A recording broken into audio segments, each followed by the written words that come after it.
On Billboard tonight, creatives in lockdown, author Louise Beech and music from Cleethorpes-based singer-songwriter Sam Simmons. Welcome to our 31st edition of Billboard with me, Ted Stanley, for our monthly roundup of arts and entertainment in Lincolnshire and East Yorkshire. Our thoughts tonight turn to all the creative people and organisations who are facing the challenges of lockdown and considering how they can move forward now restrictions are beginning to ease. Some are surviving and even thriving, others have not been so lucky.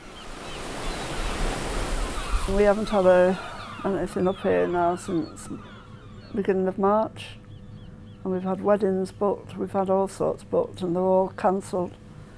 And we've had to cancel everything now, more or less, till Christmas now. I was looking at this year, the busiest year I'd ever had, really. I mean, looking at my calendar, what I should have been doing, and that was just what was booked in at the start of the year. And really, bookings tend to come in every week, you know, so it's had quite an effect on me. I play in an 8-piece band and we've had no gigs since the beginning of the year. It's not just artists and venues, it's everybody, you know, it's people from sound engineers, repair people, musicians. It's going to have a big detrimental effect on thousands of jobs, I think. Live gigs are already struggling, and now this is going to be a real blow. I mean, there's venues like Moon in the Water just up the road, which haven't survived, and I wonder if a few others are going to go the same way as well. Warren, it was really sad to hear that Moon on the Water had closed. I mean, it was a great community venue. Was it entirely due to the lockdown, or were there other circumstances that caused it? It was largely down to the lockdown. I mean, we did have a scheduled rent increase, which fell at that time. Under normal circumstances, it would have been fine for us, but with the restrictions on live music and DJ dance events, which is the staple diet of our operations, with us not being able to continue in that manner, it would have severely impacted our ability to trade effectively. So it just wasn't financially viable for us to continue. You know? For me personally, I wanted to offer a great platform for up-and-coming musicians and bands. You know, the idea of being a grassroots venue, and we succeeded in doing that in many ways. You know, but sadly, sometimes when you do those things, so you don't generate the income that you would do if it was a more commercial operation. You know, I just hope musicians and bands can just find a way just to survive and until, you know, things improve, which hopefully will do in the not too distant future.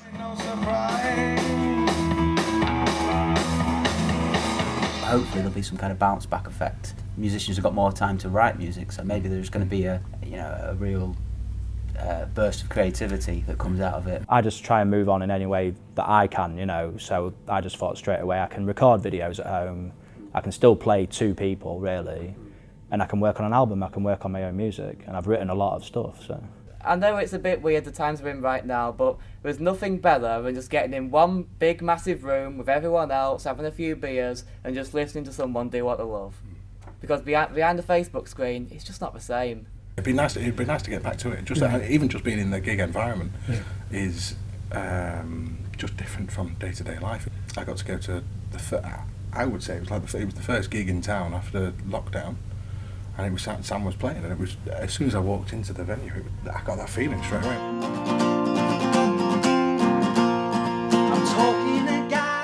Louise and Jason run a small brewery and pub in Louth, which is a popular venue for live music. Despite the lockdown affecting all areas of their business, this creative couple have adapted to survive and even found some positive aspects to the experience. As soon as the 20th came, we had to close our doors. That was very, very scary because we didn't know where it was going to take us. Didn't know what the future was going to be, what's going to happen. No. How's the rent going to get paid? How's the bills going to get paid? It was very worrying. Yeah. So then, as soon as they said we could outsail, that was it. I was straight in here, outsailing from the door. Customers started coming to the door. We were delivering as well. We started perfecting our bottling plant as well, bottling system. So we was you know, was bottling and out. on our online store. That Yeah. was kind of like the push really for him to actually do the online. It'd been set up the online store for about 2-3 years, but never actually did anything with it. But this is the ultimate push by actually the lockdown. So it's actually a bit of an advantage really, because it made us get our beers in bottles out there. I have customers all the time, and I you know, they do want the music to come back. I have to think about the safety of the customers. So at the minute, I've decided to kind of wait to see what happens. Any positives? Oh yeah, I sanded all my floor down. We refurbished the toilets, haven't we? Yeah, we rehashed the brewery as well, haven't we? Upgraded it, We've done all right, haven't we? We've kind of we haven't got to the point where we've gone, oh my God, we're going to have to close because we physically can't. You know, a lot of businesses, you know, unfortunately have had to close. Yeah.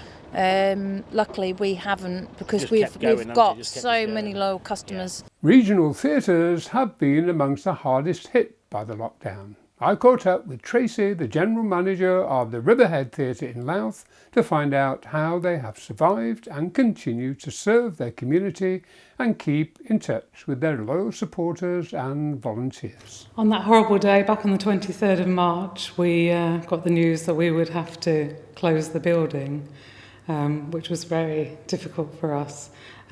We had, as you can imagine, we had loads of shows programmed in, tickets sold, and things about to happen. But we had to immediately postpone events, lots of refunds, and obviously that stopped our income. Our musical was one of our biggest money makers, and that was due to be Oliver in May. That couldn't happen. That's now gone into next year, and that has obviously lost us a lot of money. So thankfully we have been helped by the Arts Council a little bit further with some emergency funding, which is propping us up. We did develop a few things, including a quiz, and we've commissioned a theatre company to do an online production. I think it's always creatives always like a bit of a challenge, and I think we've had to really think how we can entertain our community, and in a way we've sort of turned it round on them, because we've asked them to supply us with some art. So we've got a lovely lockdown library on the website now. We're having, hopefully, I'm pretty sure we are, 12th, 13th of September, we're having an outdoor event called the Riverhead Theatre Pop-Up Festival. It'd be lovely to be able to invite our community actually here and enjoy something, so I'm looking forward to that. We've got too much to offer, too many talented people, and as I say, the volunteers mean an awful lot to us, and it's their life being part of this. So yeah, we'll survive. If we have to diversify slightly and change our business model, we will, but we will carry on one way or the other. You can watch the full interviews with Tracy, Warren, Louise and Jason on our Billboard channel. The Riverhead Theatre are also in Art News this month, with a virtual gallery of their past exhibitions from curator Jeff Stone, and a competition to create an original image of the theatre to win £200 and the opportunity to be featured on the cover of their new brochure. You can register your interest to gallery@louthriverheadtheatre.com. Submissions close on the 31st of August. Other virtual exhibitions around the region include the Lincolnshire Art Society Virtual Spring Show, which includes work by guest artist Toby Ward. Now, with news of the latest book releases, here's journalist and broadcaster Hugh Richards. Thanks very much, Ted. We've all lost track of time this year, not knowing what day it is, or for some of us, which month. The Clock Mirage by Professor Joseph Mazur tries to answer the question, what is time? Is it a dimension? Can it be measured or only perceived? Is it a natural phenomenon or a man-made sequence? The sun and the moon are clocks, but Big Ben and my fake Rolex are manufactured abstractions. And frankly, when or how will it all end? Mazur offers science, philosophy and art, all illustrated by the experience of some bored prisoners, Olympic speed freaks and clockmakers. It takes 4 hours to read.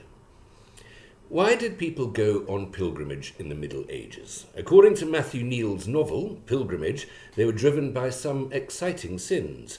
One peasant feared his cat might be in purgatory, a farmer's wife just wanted souvenirs, a mother believes her adultery has cursed her son, a pub landlord seeks forgiveness for punching an abbot. These impressive characters seek to impress and betray each other as they make their holy journey to Rome from medieval England. It is a thrilling and entertaining redemption. Oliver Stone is one of the greatest film directors since the 60s. His memoir, Chasing the Light, reveals his career up to his 1986 film, Platoon. He tells of an awkward New York youth, unproduced scripts written while scraping a living as a cabbie, his own combat in Vietnam, and success with Midnight Express and Scarface. This is a vivid account of a life and its art. It is certain that fighting the Viet Cong and undercover research of drug gangs are both easier and perhaps even safer than trying to raise film finance in Hollywood. I'm not the only lockdown survivor to have been enjoying television reruns of Killing Eve, the story of a psychopathic but rather charming assassin who can't quite choose an accent. The television is based on the novels of Luke Jennings, who now offers Die For Me, a title that rather sums up the relationship between the main characters. Now they are in Russia fighting the mysterious 12 and the Russian security forces. As ever with Eve and the volatile Villanelle, this is fast, witty, stylish, and terribly violent, even better on the page than on the screen.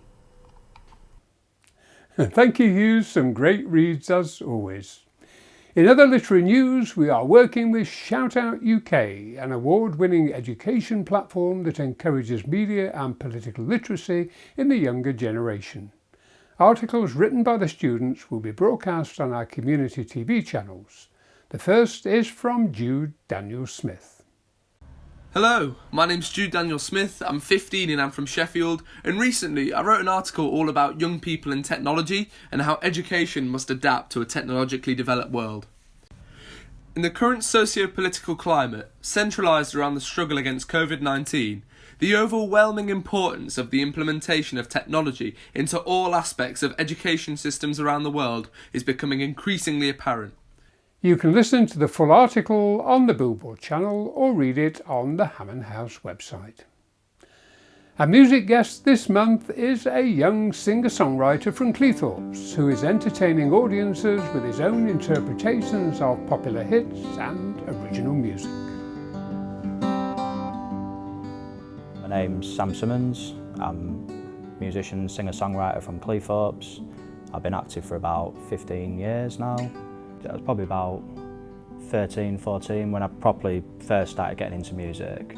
And I just sort of went into a bit of a rabbit hole with it and just really fell in love with a lot of different bands and then decided to get a guitar and give it a go, you know.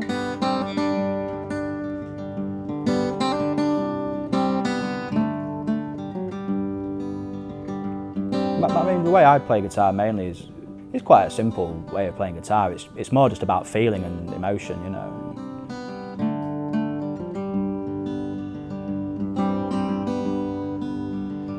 When I go, I will know I have loved you well, picked you up every time you fell, and I gave to you myself.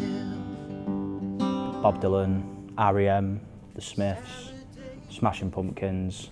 Before I knew it, I was into all different kinds of music, you know. So do you think being inspired by that sort of cross-section of music gave you a more unique sound and take on what you were doing? Yeah, because ultimately I just make pop music, really, but I'm always bringing in sounds from maybe experimental music or psychedelic music and all different kinds of things, really.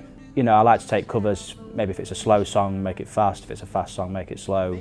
Try and find songs that can work in different ways, you know. What kind of gigs do you enjoy playing most? The majority of what I do is covers gigs. That's what I do as a job, which I love, but then playing my own music is what gives me a more like deep satisfaction from playing that, you know.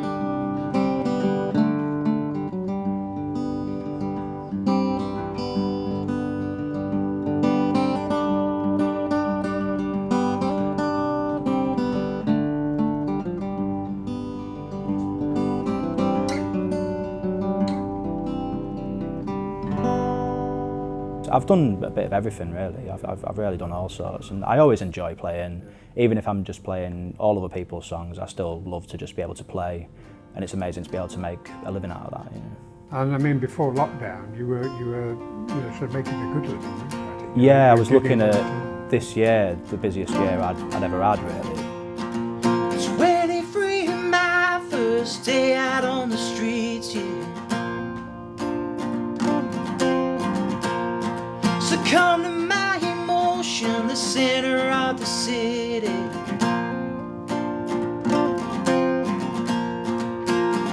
I can take no money in my cup. I can take 2 days no eating. They could see I was crying and the walked on by, yeah. I just try and move on in any way that I can, you know, so I just thought straight away I can record videos at home, I can still play to people really, and I can work on an album, I can work on my own music, and I've written a lot of stuff, so. Why do you think, I mean, there's a lot of competition in Grimsby and Cleethorpes. I mean, there's so many artists and bands around. What do you think makes you so popular? I don't think there is any sort of unique. I think people have their own sounds and everyone kind of enjoys a bit of everything. That's one of the things around the local scene is that there's so much creativity, so much originality, and so many different styles, you know. I try not to be just one thing myself.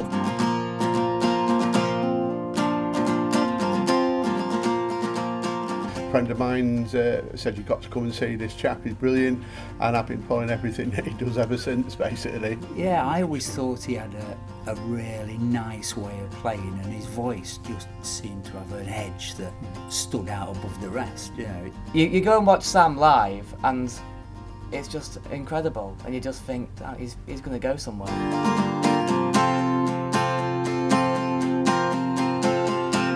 So when is your new album coming out? Hopefully, I would say around February, March next year. My plan, I just want to keep releasing music. I'm addicted to doing that. You know, I'll always do that, whether I can monetize it or not. I'm always going to make music.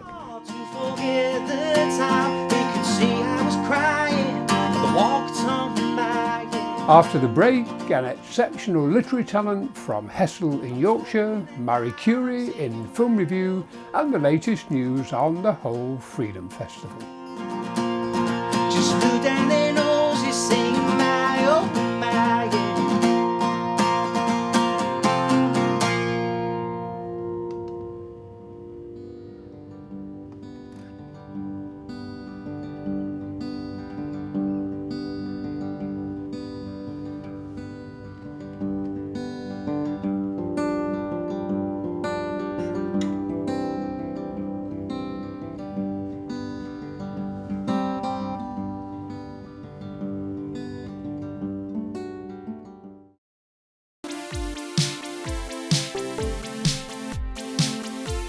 Coming up on tonight's show, cultural entertainment from Marquee TV and Tangled the musical in box office. But first, here's actress Liz Drury with a review of the latest film releases.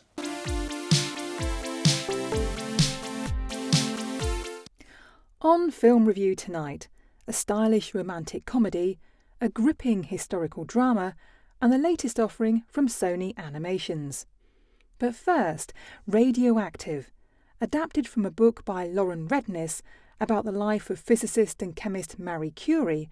The story begins as a standard biopic, but is gradually transformed with kaleidoscopic flashes of what Curie's discoveries will eventually lead to, as Marie's battle to be recognised for her work is intercut with consequences rippling out into the future. The extraordinary. You changed the world. There are those that say that radium is making them sick. He's invented a poison! The things that make us weak are the things that make us strong. My science could cure cancer. This is my fight.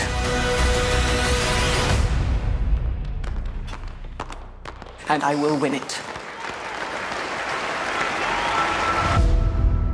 Max Barbaco's Palm Springs is an ebullient and charming romantic comedy with echoes of Groundhog Day and starring Andy Samberg and Kristin Milotti as a pair of wedding guests stuck in time.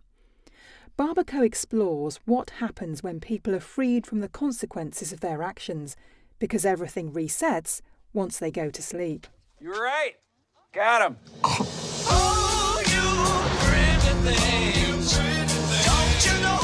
I can't keep waking up in here. Everything that we are doing is meaningless. I hope it's not all meaningless. At least you have each other. Nothing worse than going through this shit alone. Stop! There's a bomb in the cake. Don't worry. I used to be a bomb guy. Stand back!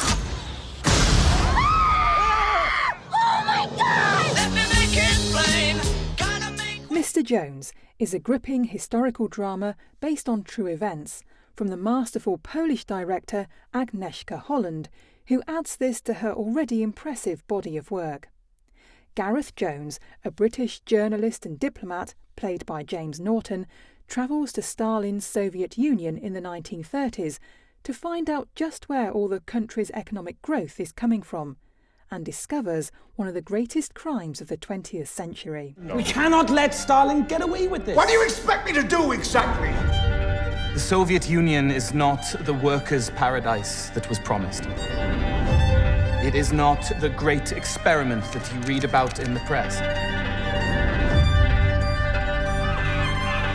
Stalin is not the man who you think he is. Are you saying there's no hope?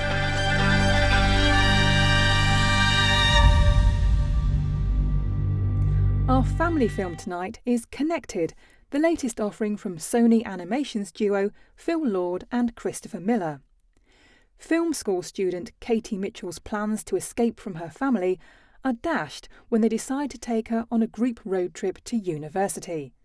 However, after a new generation of electronic devices stage a tech uprising, the Mitchells are forced to work together to save the world. Greetings, humans. Technology rising up. Sayonara. Robots roaming the streets. What is this strange creature? Dog, pig, loaf of bread. The Mitchells have always been weird. No time to wash your hands. Don't worry, I never do. That's what makes us great. That's my girl! And we just might be weird enough to save the world. All right, hands in. Oh, he licked my tongue! On DVD and Blu-ray, Limbo from Caravan Cinema, Out Stealing Horses from Helgoland Film, and I Used to Go Here from Signature Entertainment are also worth a look.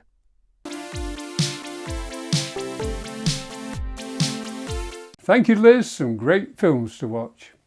How to Be Brave, the debut novel from Hessel-based author Louise Beech, was the Guardian Reader's Choice for 2015. Her latest novel, I Am Dust, is out now, and Tony Barker went to meet her. Louise Beech, welcome to Billboard TV, Hessel writer, and you've been writing prolifically for a number of years, and you've got your latest work in your hand, I Am Dust. How does it feel to hold the latest book? Well, people do say to me, you know, it's book 6. Do you get the same excitement as the first one? And I say absolutely yes. Do you know what? In some ways, more excitement. I've often been called genreless or genre fluid because I do tend to sort of write outside the box, so to speak, and every book has indeed been a little bit different. So yes, this one's set in a theatre, a haunted theatre, a fictional theatre. Because obviously some people said to me, is it inspired by Hull Truck? Have to say it's not Hull Truck. Some of the characters might be inspired by some people from Hull Truck. So the summary of the story is there's a haunted theatre. 20 years ago, there was a huge musical called Dust. And on the 4th night, the lead actress was murdered in her dressing room, and they've never solved it. 20 years on, the musical Dust is coming back, but who's going to play the lead? That's the gist of it. I won't give any more away. So it's a bit of a whodunit, a bit of a ghost story, a bit of a love story. So it was fun to write, although very sad with obviously the theatres being shut at the moment. We know the lockdown has affected a lot of activity, but obviously hasn't affected your writing now. Your writing prowess has obviously blossomed, hasn't it, in this? Yeah, sadly, a lot of writer friends have said to me that it's crushed their creativity and they felt quite down and not being able. But I've always in my life found that during tragic, difficult times, that's when I do most of my writing, and often perhaps my best writing. And so during lockdown, I actually wrote my memoir. Your latest book then is going to be featured in the Festival of Words, a really special event in East Riding. Tracy Booth, one of the ladies who runs it, she contacted me before lockdown to ask me if I'd like to be their author in residence, which I know doesn't that sound posh. So that means doing a variety of workshops, a variety of book groups, the book being featured. And then sadly lockdown happened, so obviously that had to change things a little bit. So I will be doing a couple of book groups online, I know that much, and I may be interviewing some other writers, and that's all I know at present, because they're obviously having to replan how they do it all with lockdown, doing it online, doing it with Zoom, and that kind of thing. But I couldn't be more excited. A lot of people have said to me, how did you write a book, have it rejected by everyone, and then write another and do that 4 times? I really don't know the answer to that, except self-belief maybe, and just knowing one day. And also, somebody once said to me, every book on a bookshelf is by someone who didn't give up. And I thought, if I give up, I won't be published. Simple as. Whereas if I keep going, there's a chance I could be. So I kept going. In other literary news, the Hammond House International Literary Prize for short stories, poetry and screenplays, awarded by the University Centre Grimsby, is due to close on the 30th of September. Cash prizes for the winners and runners-up, publication for all shortlisted entries, and a televised awards ceremony at the 2021 Annual Literary Festival. The theme this year is survival.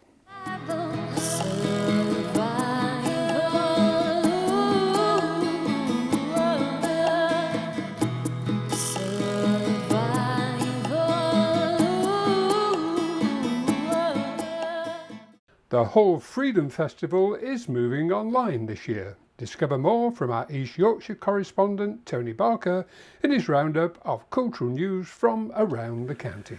Here in East Yorkshire, there are films and cabaret on offer at the Bridlington Spa. Expect free Picture House films on Tuesdays and Thursday afternoons. On the 29th of August, Comeback Cabaret will be relaunched with a tribute to Elton John and Billy Joel. The Chase star, Paul Sinner, and broadcaster Angela Barnes are the latest to be part of the Your Place comedy. Small independent venues are providing a live streamed show via their websites for free. These include Barton, Pocklington, Beverley, Howden and Goole. The latest is on Sunday the 30th of August at 8 o'clock. The Hornsey singer Katie Spencer is the latest performer on stage at the Newbold Music Outdoor Gigs. She brings her sound to the East Yorkshire Village on Bank Holiday Monday, that's the 31st of August. It's a limited capacity and could sell out. England, darling, maybe to Spain. The open art competitions run by East Riding Council will be different this year because of the pandemic. Goole Museum's 7th event will be on physical display and online, the only one taking place. No independent judges, so this year everyone's work will be included with certain restrictions. Entries are invited from the 1st of September and the exhibition will run until the end of the year. Hull's 12th Freedom Festival is online this year. From Friday the 4th to Sunday the 6th of September, expect robot selfies on stage at the Hull Truck Theatre, timely debates which tackle issues of our time, and bedtime stories that children will remember for years. It's not possible for us to do a normal Freedom Festival and take over the streets of Hull, inviting thousands of people to be part of it. It's far too irresponsible and apt to do at the moment. So we've adapted our work to a broadcast online from home context, which has been very exciting. It's been a key challenging project this year, but we've all learnt a lot. We've supported a lot of great artists, been working very hard with our partners locally, nationally and internationally as well. We've been working with 3 poets from the north of England, 3 poets from Amsterdam and Rotterdam, and they've been working together in this way online over Zoom for the last few months and writing new pieces which will be performed, recorded, and then broadcast across the weekend of the festival. Some other great highlights in the festival: brilliant adaptation of a kids' theatre show from a company called Can't Sit Still. We've been working with the BBC Introducing team. We've been filming artists during lockdown and when things have eased a little bit, performing in locations where you'd never expect to see a musician playing. Let's put it that way. There's a bit of a very exciting project called Portraits Without Borders. Effectively, you'll be able to send your selfie, as it were. You'll go to a website, you'll upload your selfie. The robots are inside the theatre. They're on the stage, mounted on scenery flats, and they're drawing the portraits of the people who are uploading their images. So get involved with that.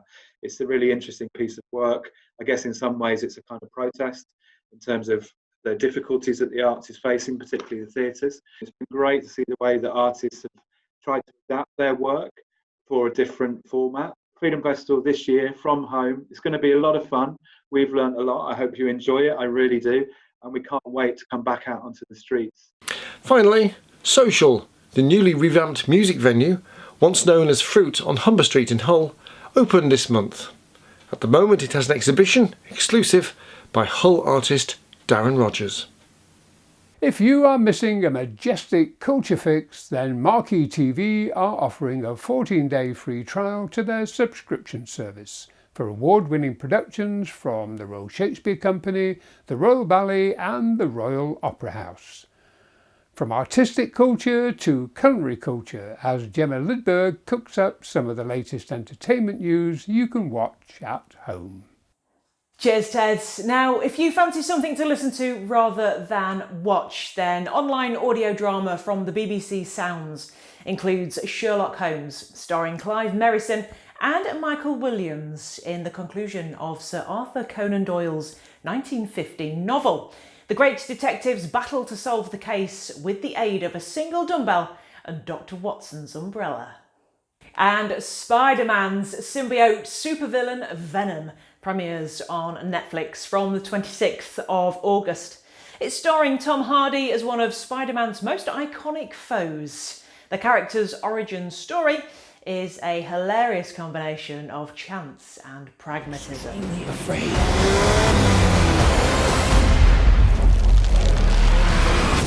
What the hell are you? We are Venom.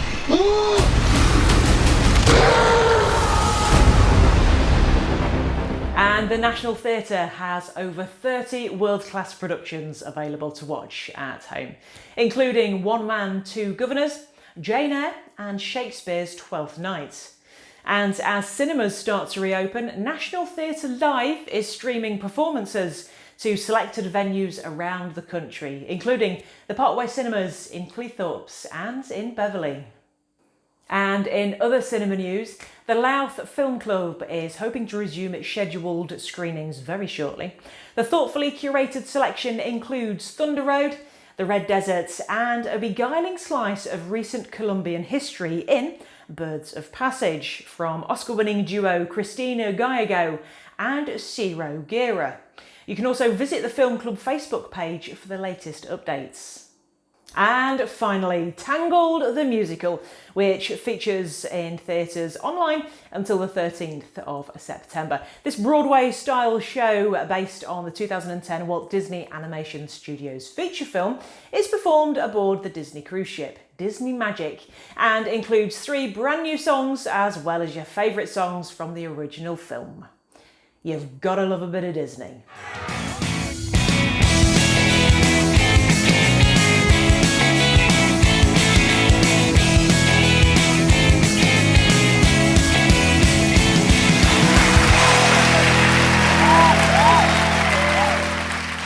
Well, that's almost all for tonight's show. You can keep up to date with the latest entertainment news on our Facebook page. And to make sure you don't miss any of our programmes, click the subscribe button below. If you have a story you would like us to feature on Billboard, email details to news@billboardtv.uk. Very best wishes from everyone on the Billboard team. Please take care and stay safe. We aim to keep broadcasting during these difficult times to bring you entertaining news, entertaining guests and great music.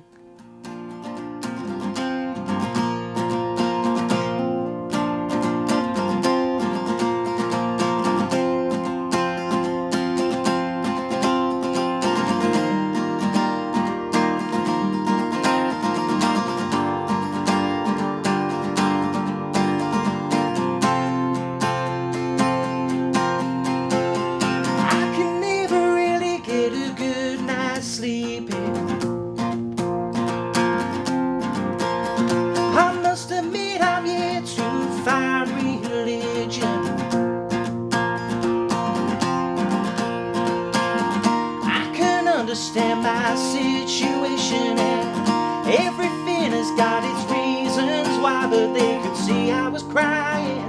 They walked on by.